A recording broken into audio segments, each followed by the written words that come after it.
Hey guys, tonight we're diving into one of the most fascinating and majestic kingdoms in Africa that you probably never learned about in school. Welcome to the Lost Kingdom of Mali, an empire that once spanned much of West Africa and became one of the richest and most powerful civilizations of the medieval world. Now, imagine living in a place where the streets buzzed with merchants from across the globe, where gold flowed like water, and the air was thick with the scent of spices and the sounds of busy markets. Not bad, huh? But here's the catch. While you might think you could easily thrive in such a glorious place, you probably wouldn't last a day without the help of some solid survival skills. The heat? Intense. The social customs? Quite different.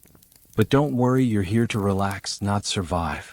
So, before you get comfortable, take a moment to like the video and subscribe, but only if you genuinely enjoy what I do here. Feel free to drop your location and local time in the comments below. I love hearing where you're all tuning in from.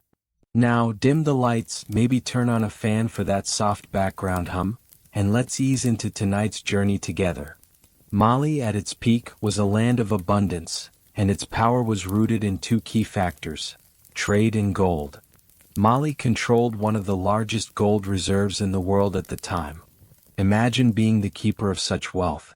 In fact, many historians argue that the wealth of Mali was so immense that it rivaled some of the wealthiest civilizations of Europe, including Spain during the Age of Exploration. But gold wasn't Mali's only commodity. Salt, a precious resource, was just as crucial to the empire's economy. Traders from distant lands, even from as far as Europe, crossed the Sahara Desert to barter for it.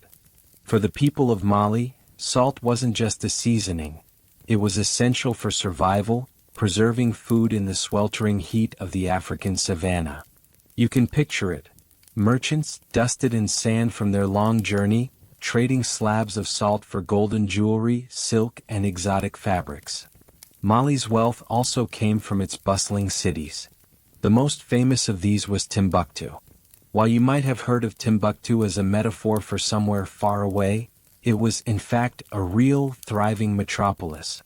A place that even the most ambitious travelers would journey to, just to be part of the magic.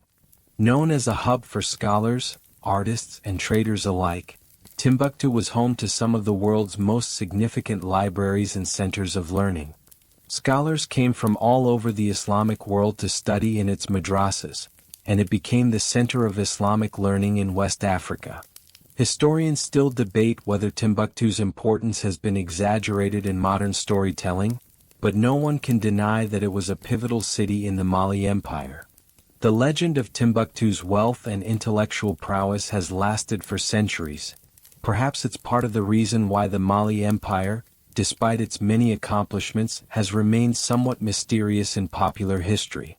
As we move further into the heart of Mali, let's explore its incredible wealth, something that most people in the medieval world could only dream of. You've probably heard of King Mansa Musa, the most famous ruler of Mali, but let's pause and consider just how much his empire was really worth. Picture this. In the early 14th century, Mansa Musa set off on a pilgrimage to Mecca, bringing with him an entourage of thousands. His caravan, laden with gold, is said to have stretched for miles.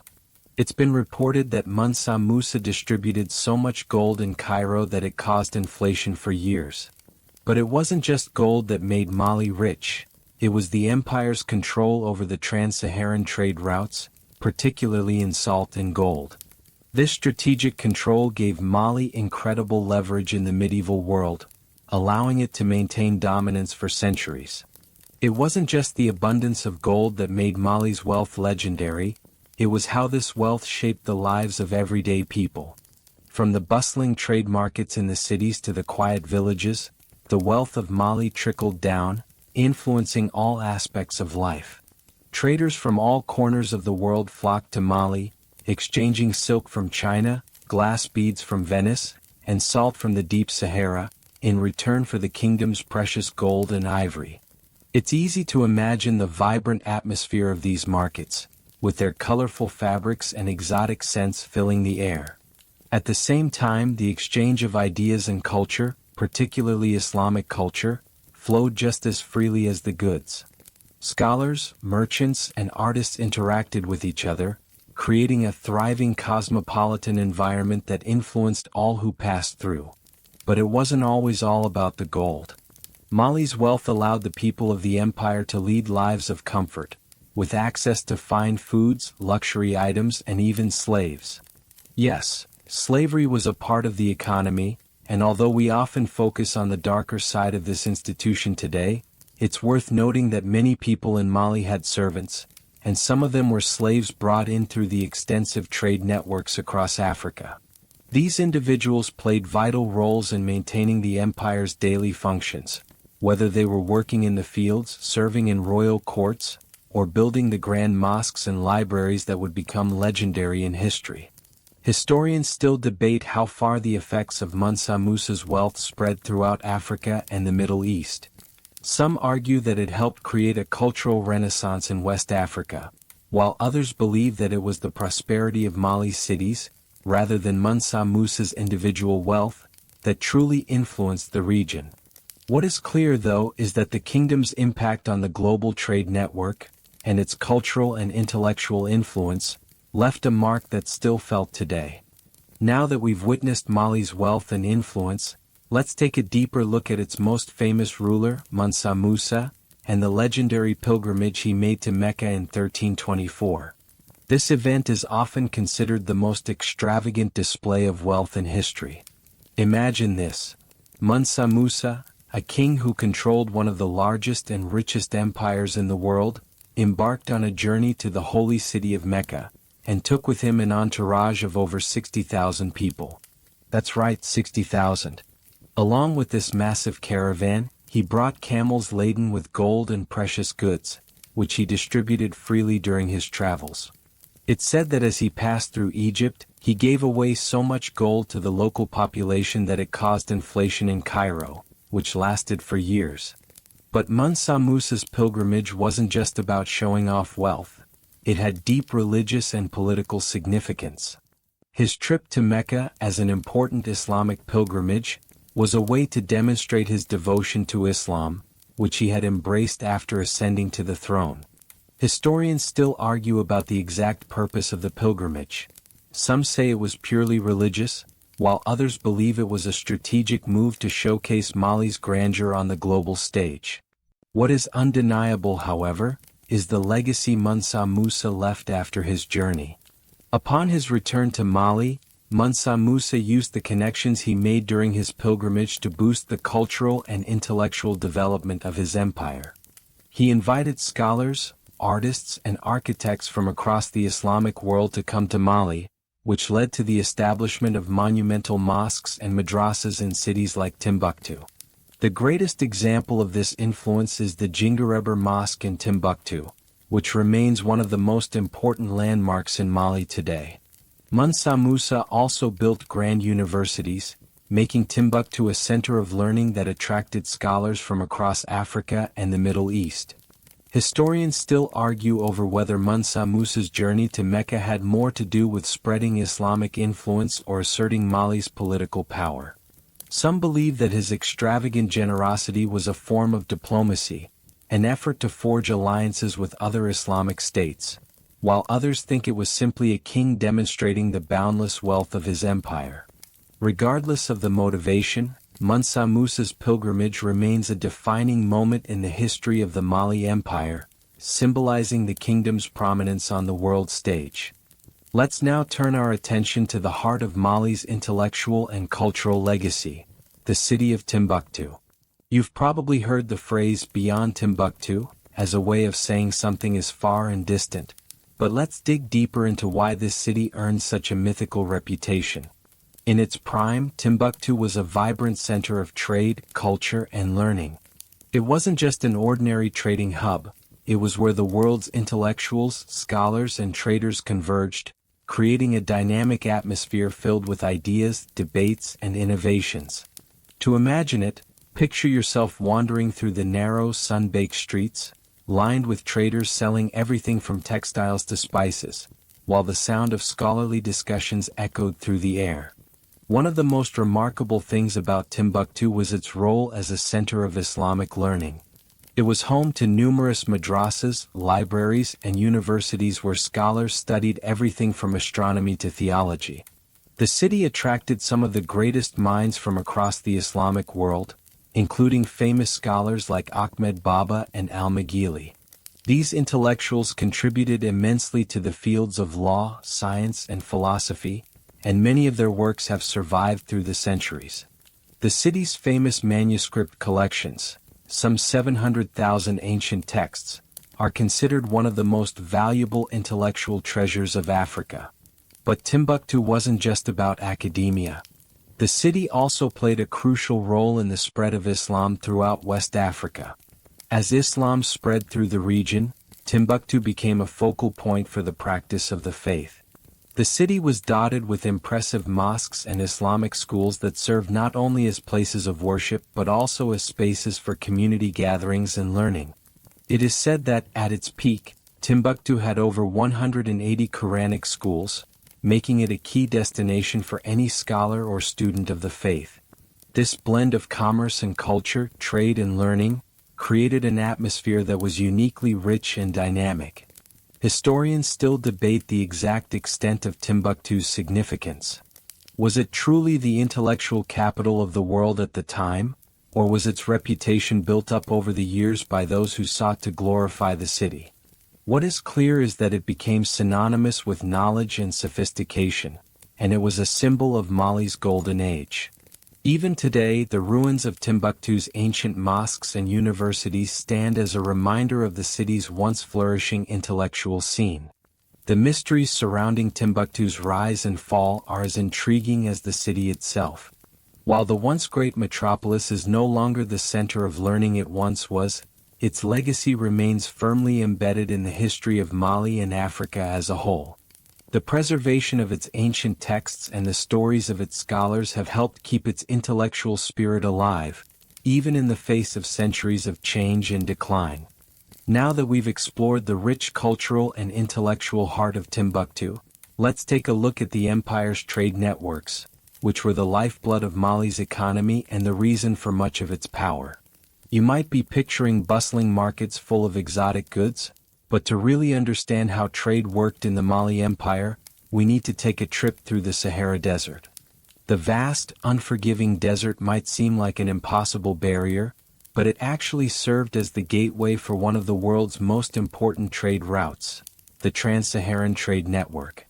This was a system that connected the people of Mali to traders from as far away as Europe, the Middle East, and even Asia. To get across the desert, traders relied on caravans of camels, the true lifeblood of Sahara travel. These ships of the desert were capable of carrying heavy loads of goods like gold, salt, and ivory, while also enduring the scorching heat of the Sahara. But camels weren't the only thing that made these journeys possible. There were also sophisticated systems of trade and transportation that made it easier for these goods to flow across vast distances. The Malians had established a network of oases and fortified trading posts across the desert, which allowed caravans to rest, resupply, and protect themselves from the harsh conditions and bandits. The wealth generated by this trade was immense, and it didn't just flow in one direction. Salt, which was just as valuable as gold in the Sahara, was a primary export from the desert, while gold, ivory, and slaves were brought from the southern parts of Mali. Gold, in particular, was the crown jewel of Mali's exports, and the kingdom's extensive gold mines provided a constant stream of the precious metal. In fact, it's believed that Mali supplied as much as 2/3 of the world's gold at the time. Imagine being a merchant crossing the desert, carrying such a precious commodity, knowing that you were contributing to the wealth of an entire empire. Historians still argue about the significance of the trans-Saharan trade routes. Some scholars contend that the trade was the key factor in Mali's rise to power, while others argue that the wealth generated from this trade was simply one piece of the puzzle. What is undeniable, however, is that the flow of goods, gold, salt, slaves, and even ideas, was the engine that powered the empire. And it's not just the goods themselves that mattered. It was the relationships Mali developed with other nations through these trade networks. It wasn't uncommon for Malian rulers to enter into diplomatic agreements with other empires, using trade as a way to establish political and economic influence. The importance of the trans-Saharan trade can't be overstated. It was what allowed Mali to flourish and become one of the richest empires of the medieval world, connecting it to a network of cities, cultures, and economies that spanned continents. Even today, remnants of these ancient trade routes can still be found across the Sahara, a silent testament to the importance of trade in shaping the Mali Empire's rise to greatness. Let's take a step back now and imagine what daily life would have been like for the people of Mali, away from the bustling trade markets and grand royal courts. While the cities were vibrant hubs of culture and commerce, the rural villages were just as important in sustaining the empire. Life in these villages was simpler but no less significant to the fabric of the Mali Empire. Farming was the backbone of the economy, and the fertile lands along the Niger River provided an abundance of crops that helped feed the growing population. Most Malians lived in small, close-knit communities, working together to cultivate their land. The main crops were millet, sorghum, and rice, staples that formed the foundation of the Malian diet. Farmers would rise early before the sun began to beat down on the land, and work the fields with simple tools like hoes and digging sticks. Agriculture in Mali was largely done by hand, with families often working together to harvest their crops. When the harvest came in, there was a communal spirit of celebration, where everyone pitched in to gather and share the fruits of their labor. The work was hard, but it was also a way of life that bonded people to their land, their families, and each other. Beyond the fields, Malians also engaged in various crafts and trades, such as pottery, weaving, and blacksmithing. Each village would have skilled artisans who created everything from clay pots to woven baskets to iron tools. These goods would either be used locally or traded with neighboring villages, helping to build a network of interconnected communities. It's interesting to note that many of these crafts were passed down through generations, with knowledge and skills being taught to younger generations as part of family traditions. Imagine a mother teaching her daughter how to weave intricate baskets, or a father showing his son how to work metal, each lesson binding them to the past while also shaping the future. What about the social structure of these villages? Mali was a society deeply rooted in family and community, with extended families often living together in compounds. These families were closely knit, with each member playing a role in the survival and success of the group. Elders were highly respected, and their wisdom was sought after in times of decision-making.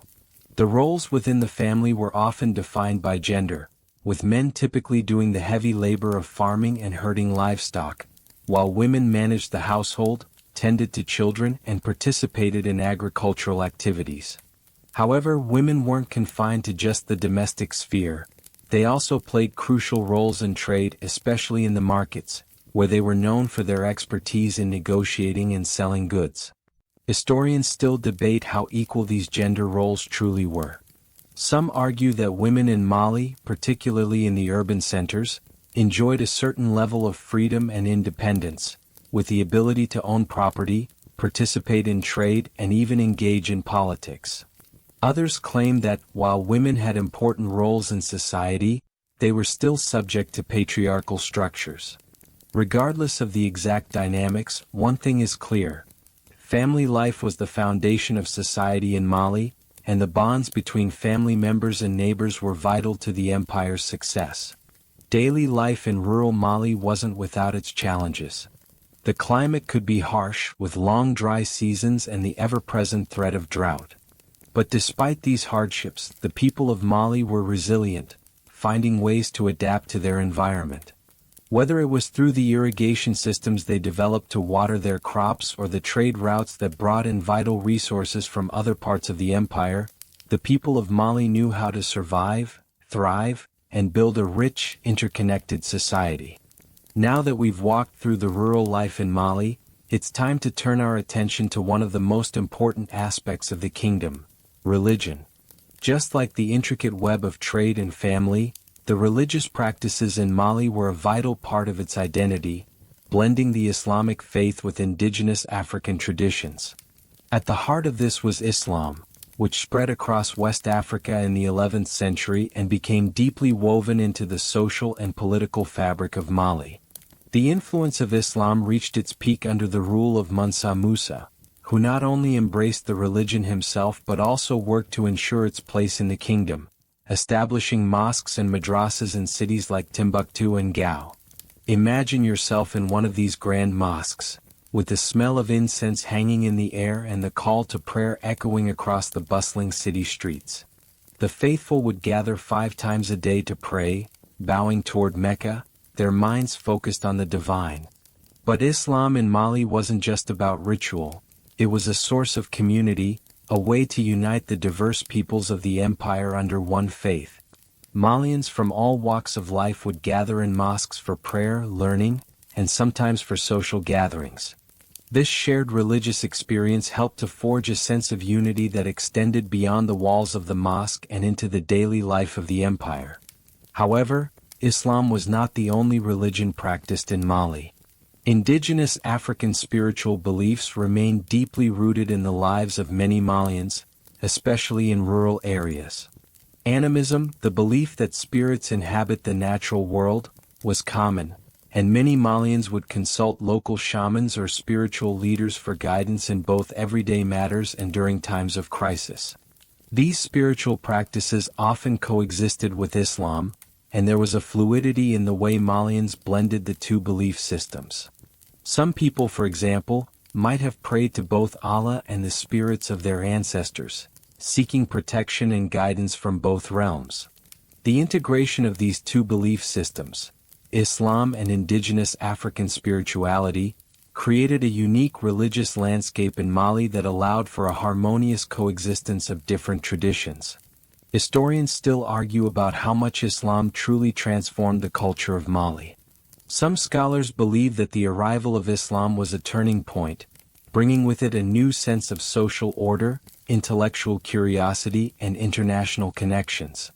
Others contend that while Islam certainly shaped the political and religious structures of the empire, the heart of Mali's culture remained rooted in its traditional practices. The debate continues, but what is undeniable is the way Malians were able to adapt and incorporate Islamic traditions while still holding on to their own cultural identity. The role of religion in Mali wasn't just confined to personal faith or cultural tradition. It also had a significant impact on the political structure of the empire. Mansa Musa's embrace of Islam, for example, helped to legitimize his rule in the eyes of other Muslim states. His pilgrimage to Mecca was not just a religious act, it was a political one, designed to showcase the strength and prestige of Mali on the world stage. Religion in Mali then wasn't just about piety, it was also a tool of governance, used to unite the people, legitimize rulers, and establish connections with other powerful Muslim empires. Let's shift gears and explore something that connects everyone: food. In Mali, food wasn't just a means of survival, it was a cornerstone of social life and culture, a reflection of the kingdom's wealth and diversity. The diet of the Malians was shaped by the land they lived on, the crops they grew, and the trade that brought new ingredients into the empire. If you had the chance to walk into a Malian home during a festive occasion, you'd be greeted by the rich aromas of stews, grains, and meats cooking over an open flame. Staple foods in Mali included millet, sorghum, and rice. These grains formed the foundation of nearly every meal, whether it was served as a porridge, bread, or a base for a hearty stew. Sorghum was especially important because it could thrive in the dry conditions of the Sahel, making it a reliable crop for farming families. Millet and sorghum, ground into flour, were often used to make too, a type of thick porridge that was typically eaten with stews made of vegetables or meat. You can almost taste the earthiness of these simple yet filling dishes, meant to nourish both body and soul. Of course, no meal in Mali was complete without a helping of meat, which was often goat, chicken, or beef. For those who lived along the Niger River, fish was also a common dish. The river, with its rich biodiversity, provided an abundance of freshwater fish, and it wasn't uncommon for families to enjoy grilled fish along with their main meals. But even though these meats were enjoyed by many, they were considered luxuries, especially in rural areas where the cost of meat could be prohibitive. On special occasions, however, you could expect to see a feast spread out before you with platters of meat, rice, and sauces that would tantalize your senses. Mali's position at the crossroads of trade routes meant that ingredients from far-flung places found their way into Malian kitchens. Spices like cumin, ginger, and garlic, as well as nuts, dried fruits, and sugar, were imported through the Sahara. As a result, the food in Mali had a unique, rich flavor profile that reflected its diverse trading partners.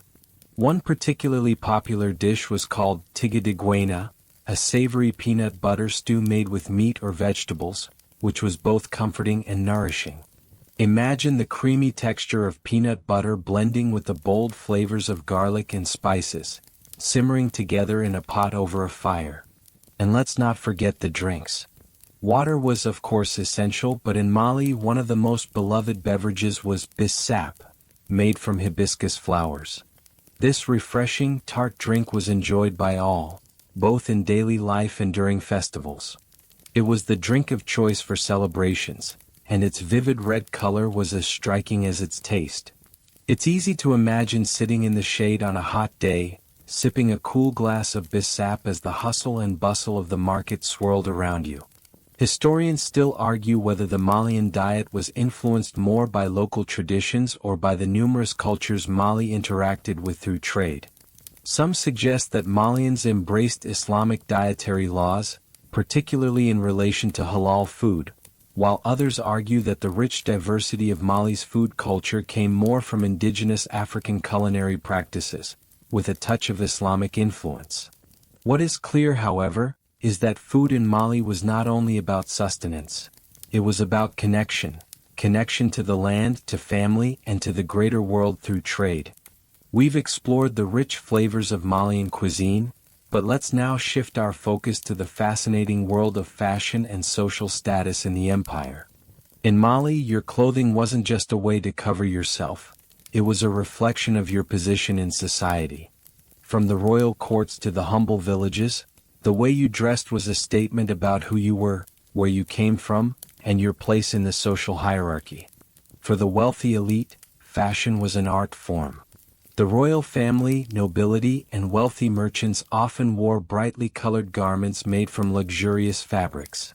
Silks, cottons, and fine wool were imported through trade, and the Malian rulers, especially Mansa Musa, were known to wear elaborate robes adorned with gold thread, beads, and intricate designs. Imagine Mansa Musa himself, draped in layers of gold-embroidered silk, a symbol of his immense wealth and power. The clothing of the Mali elite was so opulent that it would have shimmered in the sun, announcing their status to anyone who laid eyes on them. But it wasn't just the elites who paid attention to fashion. In Mali, clothing was also a way for individuals to express their identity. Different ethnic groups within the empire wore distinctive clothing, and the designs often reflected their cultural traditions and heritage. For example, the Mandinka people, one of the largest ethnic groups in Mali, wore tunics and robes made of brightly colored fabrics, often embellished with gold jewelry. In rural areas, clothing was more modest, but it still carried cultural significance.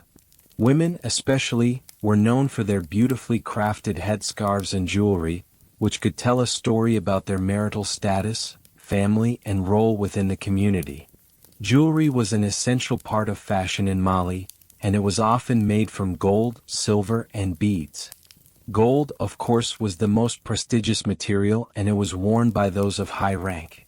The Malians, particularly those in the royal courts, were known for wearing elaborate gold necklaces, bracelets, and rings. These pieces weren't just for decoration, they were a sign of power, wealth, and divine favor. Imagine a Malian king adorned in gold, each piece symbolizing not only his earthly wealth but also his connection to the divine. Clothing in Mali also had practical purposes. In a kingdom where the climate could be scorching, especially in the desert regions, clothing was designed to protect the body from the sun and heat. Loose-fitting garments made from natural fibers allowed for airflow, while headscarves and turbans provided shade for the face and neck. For both men and women, these garments were essential not only for comfort but for protection from the harsh elements of the African landscape. Historians still debate the extent to which clothing played a role in the social mobility of Malians. While it's clear that the wealthy wore clothes to demonstrate their status, it's also argued that fashion in Mali was a way to unite different communities within the empire. Clothing wasn't just about wealth, it was about cultural pride and identity. Even in the most rural villages, people took care in what they wore, and their garments were often tied to their ethnic roots and traditions. For the people of Mali, fashion was a way of telling their stories, whether they were draped in gold or dressed in simple hand-woven fabrics. Having seen how fashion was intertwined with identity and status, let's now dive into the fascinating role of women in the Mali Empire. Far from the passive figures often depicted in ancient histories, women in Mali were powerful, influential, and integral to both the social and economic fabric of the kingdom. Whether they were ruling as queens, managing the household, or trading in the markets, women in Mali held a diverse range of roles that were essential to the success of the empire. One of the most notable women in Mali's history was Queen Ségolène, the mother of the famous founder of the Mali Empire, Soundiata Keita. Legend has it that Ségolène was a woman of incredible strength, resilience, and wisdom, known for her guidance in the early days of the kingdom. Her role as a matriarch was pivotal in shaping the course of the empire. This idea of matriarchal influence extended beyond royalty. In many families, women were the heads of household, responsible for managing the home and overseeing important social duties. While men might have controlled the fields and the livestock, women played an equally important role in the domestic economy, preparing food, weaving cloth, and raising children. In rural communities, women often worked side by side with men, planting crops and helping with the harvest. But they also held significant power in the social and political spheres of the village. For instance, many women in Mali were merchants, especially in the urban centers. The bustling markets in cities like Timbuktu and Gao were not just places of commerce. They were places where women exercised their negotiation skills, built networks, and participated actively in the economy. Women would buy and sell a variety of goods, from textiles to food, and were known to wield considerable influence over the market, often controlling much of the trade. This active role in commerce was supported by the society around them. Unlike many other medieval cultures where women's economic rights were restricted, Malian women could own property, engage in business, and even inherit wealth. Historians still debate the level of independence women had in comparison to other societies, but it's clear that women in Mali enjoyed a level of economic freedom that was rare for their time. It wasn't uncommon for wealthy women to have their own households and manage their own assets, often using their wealth to fund community projects, religious institutions, or charitable works. Another important aspect of women's roles in Mali was their involvement in the kingdom's religious and spiritual life. While Islam was the dominant faith in Mali, traditional African spiritual practices remained integral to many Malians, and women were often the keepers of these spiritual traditions. In rural areas, women could be spiritual leaders, consulting ancestors for guidance and providing healing rituals. They were also key participants in public rituals and festivals, including those honoring the spirits of the land and the ancestors. Historians still argue about the extent to which gender equality existed in Mali.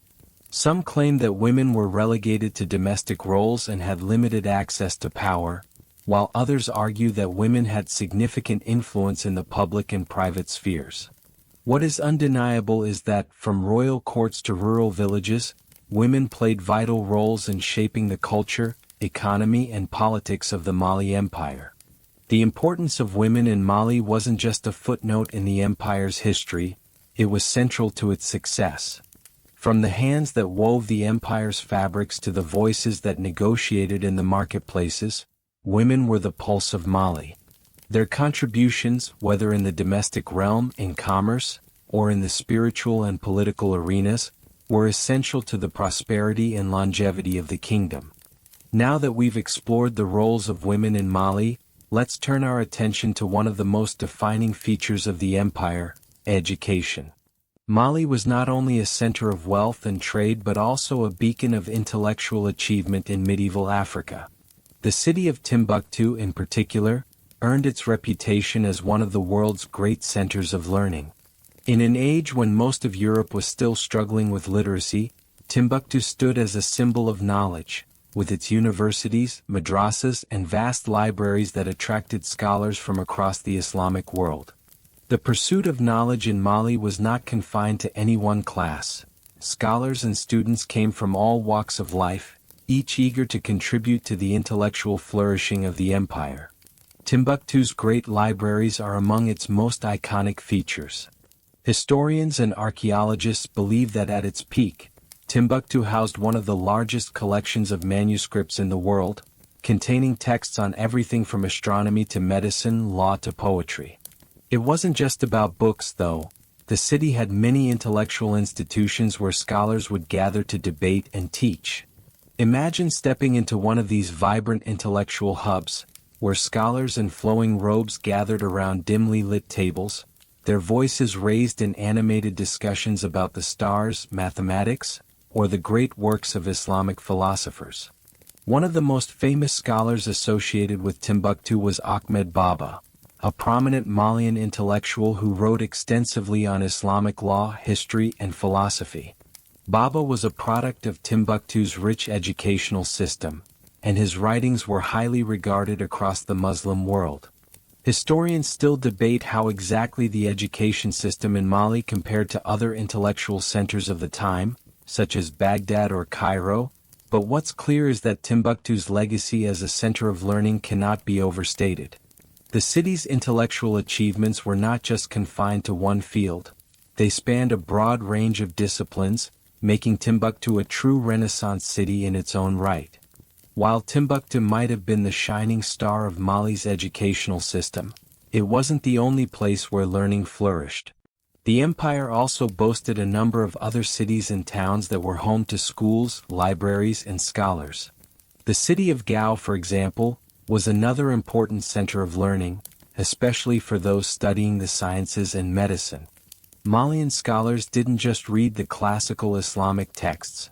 They also made original contributions to their fields.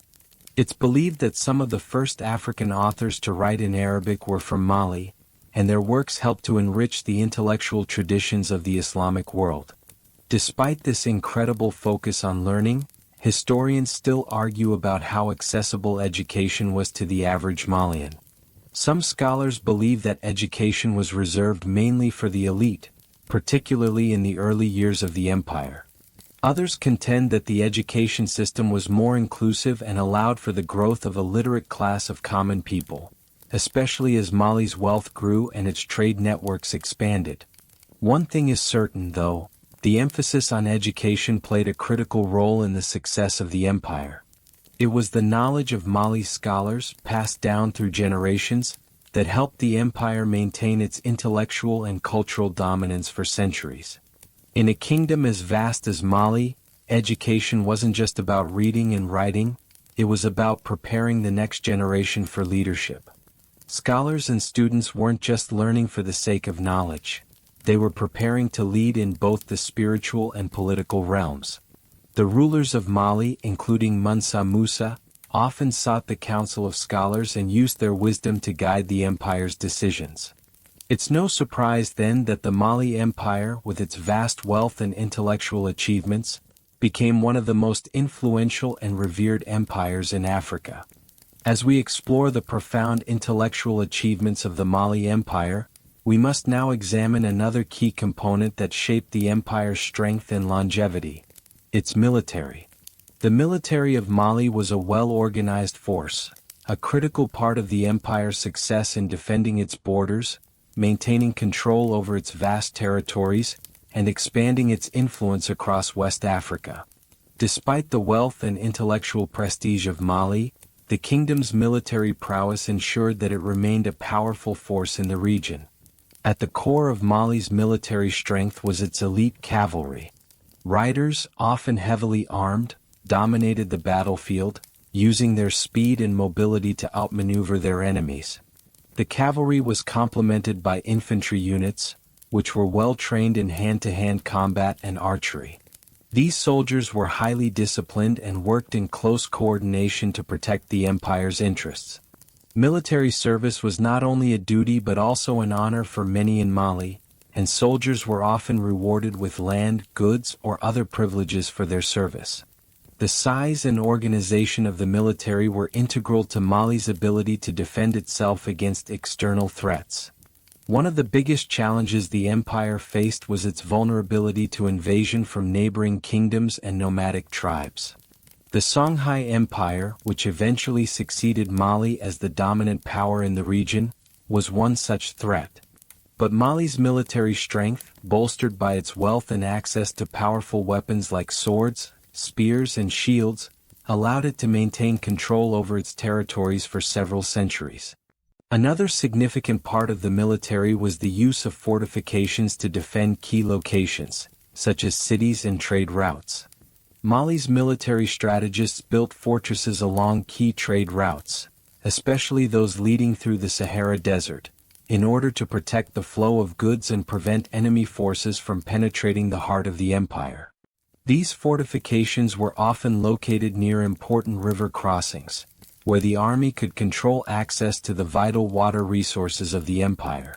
Mali's military was not just about defense.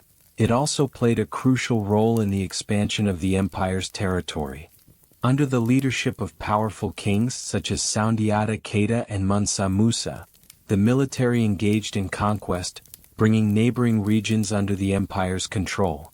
The conquest of surrounding territories helped to secure Mali's position as the dominant power in West Africa, and its ability to expand its borders was facilitated by its strategic military tactics and well-coordinated forces.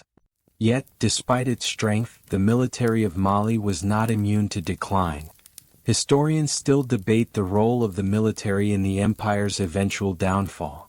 Some argue that the military became too complacent over time, allowing internal divisions and external pressures to weaken the empire. Others contend that the decline of the Mali military was a result of economic challenges, such as the depletion of gold mines and shifts in trade routes that reduced the kingdom's wealth. What is clear, however, is that the military was a key factor in Mali's rise to power and its enduring influence over the region for several centuries. While the Mali military might not have been as well known as the Roman legions or the Mongol hordes, its role in maintaining the stability and success of the empire cannot be overstated. From the elite cavalry units that struck fear into enemies to the fortified cities that protected vital trade routes, Mali's military was a fundamental part of the empire's strength. And even as Mali's power eventually waned, the military achievements of the empire continued to shape the history of West Africa. Now that we've seen how Mali's military defended its wealth and expanded its territory, let's turn our attention to another essential aspect of the empire: the arts, music, and culture. If you think of Mali's legacy as something built solely on wealth and military might, it's time to look beyond that. Mali was not just a kingdom of riches. It was also a kingdom of creativity, innovation, and expression. The arts flourished in Mali, influencing the cultural landscape of West Africa and beyond. The music of Mali in particular is legendary. Traditional Malian music has always been deeply tied to the people's history, rituals, and daily life. At the center of Malian music were the griots, the storytellers and musicians who were the heart of Malian culture. These griots were highly respected figures within the community, responsible for preserving the oral history of the kingdom, recounting the exploits of kings, warriors, and ancestors. Their stories were often accompanied by music played on instruments such as the kora, a stringed instrument similar to a harp, or the balafon, a type of wooden xylophone. Imagine sitting in the cool evening air, the sound of a chorus strings echoing through the village as a griot tells tales of Mansa Musa's wealth or Soundiata Keita's legendary victory over the Sasso. The griots weren't just storytellers. They were also the social commentators of their time, reflecting the values, challenges, and triumphs of society. Their songs were passed down through generations, often changing slightly with each retelling but always preserving the essence of Mali's history. These griots also played an important role in ceremonial events, weddings, and important political gatherings, where their music and words would set the tone for the event. In addition to music, Mali also made significant contributions to the world of visual arts. The kingdom's artisans created beautiful works of art, including intricate gold jewelry, pottery, and textiles. Mali's goldsmiths in particular were renowned for their skill, crafting exquisite pieces that were not only prized within the empire but also traded with other nations. Gold was the most prized material, but Mali's artists also worked with ivory, wood, and beads, creating everything from intricate combs and rings to larger decorative items used in palaces and temples. The designs were often inspired by nature, with motifs of animals, plants, and geometric shapes, reflecting the people's deep connection to their environment. Architecture in Mali was another area where the empire's creativity and wealth were evident. The most famous example of Malian architecture is the Djinguereber Mosque in Timbuktu, a grand structure built from mud brick and wood, which still stands as a testament to the ingenuity of Malian builders. The mosque's intricate design, complete with soaring minarets and sweeping arches, is a symbol of both Mali's commitment to Islam and its rich cultural heritage. The architectural style of Mali, known for its use of mud and wood, was distinctive and suited to the region's climate, providing insulation against the heat while also reflecting the aesthetic values of the people. But Mali's contributions to the arts weren't just about creating beautiful things. They were also about fostering an environment where intellectuals and artists could come together and exchange ideas. Timbuktu in particular was not only a center of learning but also a hub of artistic innovation. Scholars, musicians, and artists from across the Islamic world traveled to the city, contributing to its vibrant cultural scene. The influence of these artists and intellectuals was felt far beyond Mali's borders, impacting the broader cultural landscape of Africa and the Middle East. Historians still debate the role of the arts in Mali's rise and decline. Some argue that the focus on wealth and military expansion came at the cost of the arts, with resources diverted away from cultural pursuits as the empire grew more focused on conquest and defense. Others believe that the arts played a critical role in sustaining the empire's cultural identity, helping to unite the diverse peoples of the kingdom under a shared vision of Mali's greatness. What is clear is that the arts were an essential part of the Mali Empire, not only as a means of personal expression but as a symbol of the kingdom's power, sophistication, and cultural influence. As we've explored the richness of Mali's culture, military, and intellectual life, it's now time to delve into a darker yet essential aspect of the kingdom: slavery. Like many empires throughout history, Mali relied on the institution of slavery to fuel its economy and maintain its power. But the nature of slavery in Mali was different from what many people might think when they hear the word. It wasn't only about the brutal exploitation of people. Slavery in Mali had a complex social structure that varied greatly depending on one's position within society. In the cities, particularly in Timbuktu and Gao, slaves were often employed in domestic settings or in the service of wealthy merchants, scholars, and the nobility. They were responsible for household tasks such as cooking, cleaning, and caring for children. These slaves could be captured during warfare or purchased from other regions, but their lives were not necessarily always marked by harsh conditions.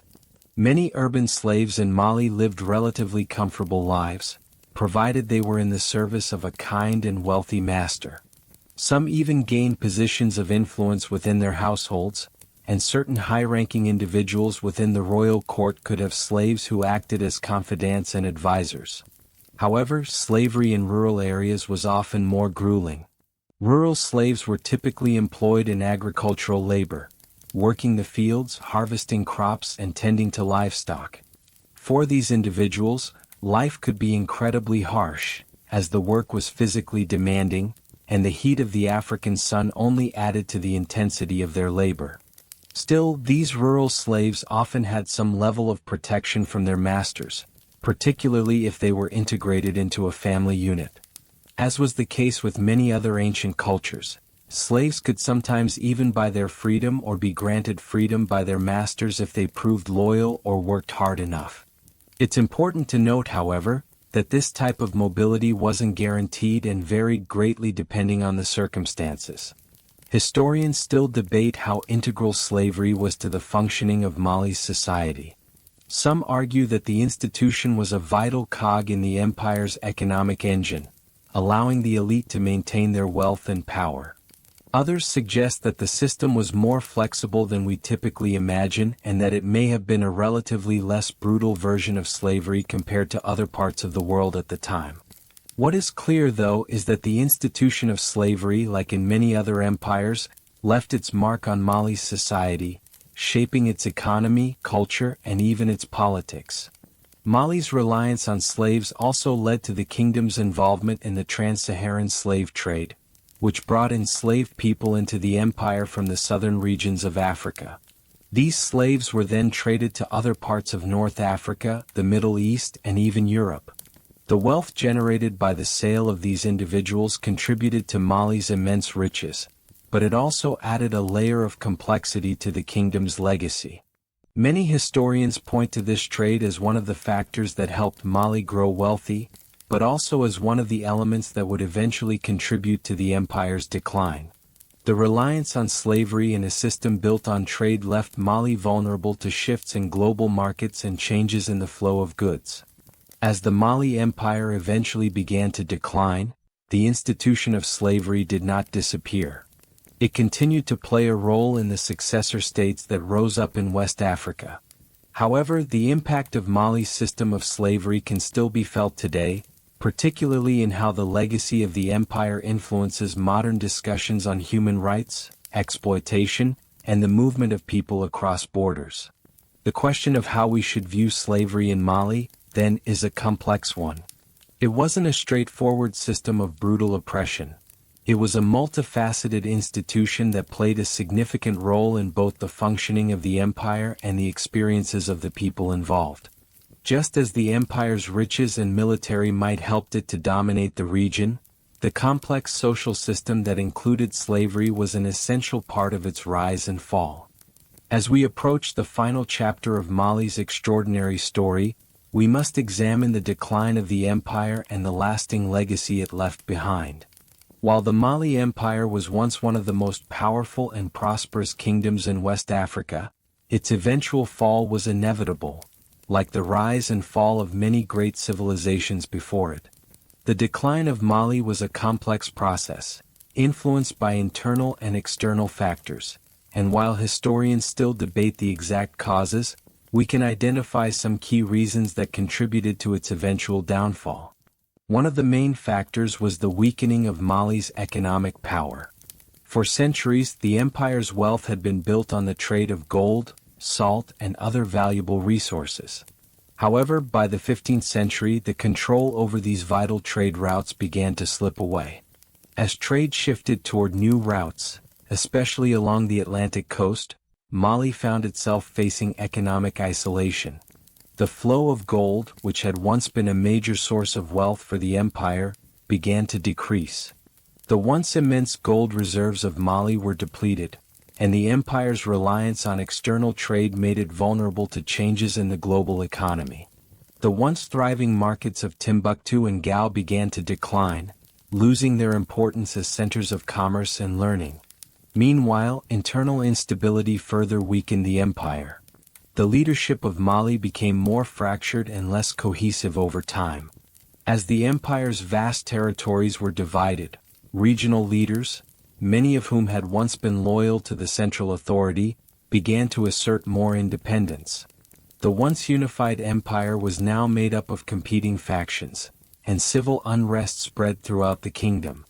At the same time, external forces, including invaders from neighboring states, took advantage of this internal weakness, further destabilizing Mali's grip on power. The rise of the Songhai Empire, which would eventually eclipse Mali in both power and wealth, was a direct result of this internal division. The Songhai had once been a province under Mali's rule, but as Mali weakened, the Songhai began to assert their dominance. Led by the powerful ruler Sunni Ali, the Songhai expanded their territory and eventually captured key cities like Timbuktu. The loss of these cities was a significant blow to Mali, as they had been not only economic hubs but also cultural and intellectual centers. With Timbuktu under the control of the Songhai, Mali lost much of its influence in the region. While the Mali Empire eventually fell to external invaders and internal strife, its legacy has endured in many ways. The culture, the architecture, and the scholarly traditions of Mali left an indelible mark on West Africa. The city of Timbuktu, once a center of learning, continues to be a symbol of intellectual achievement, even though the empire that built it has long since disappeared. The great mosques, like the Jingareber Mosque, remain as reminders of the grandeur of Mali's past. The golden age of the Mali Empire may have passed, but its contributions to trade, culture, and learning are still remembered today. Moreover, the people of Mali left behind a rich tradition of oral history, passed down through generations by griots who told the stories of the empire's kings, warriors, and scholars. These stories still live on in the songs and tales of West Africa, connecting modern Malians to their ancient heritage. While the empire may have fallen, the spirit of Mali continues to inspire people today, not just in West Africa but across the globe. Historians continue to debate the causes of Mali's decline, whether it was economic exhaustion, military overreach, or the loss of control over vital trade routes. Some suggest that the empire's reliance on a single source of wealth, gold, made it vulnerable to shifts in the global economy, while others argue that internal divisions, weakened leadership, and external threats were more to blame. What is clear, however, is that the Mali Empire, despite its fall, remains one of the most important empires in African history. It influenced the development of trade, culture, and scholarship across the region and beyond, leaving a legacy that continues to resonate to this day.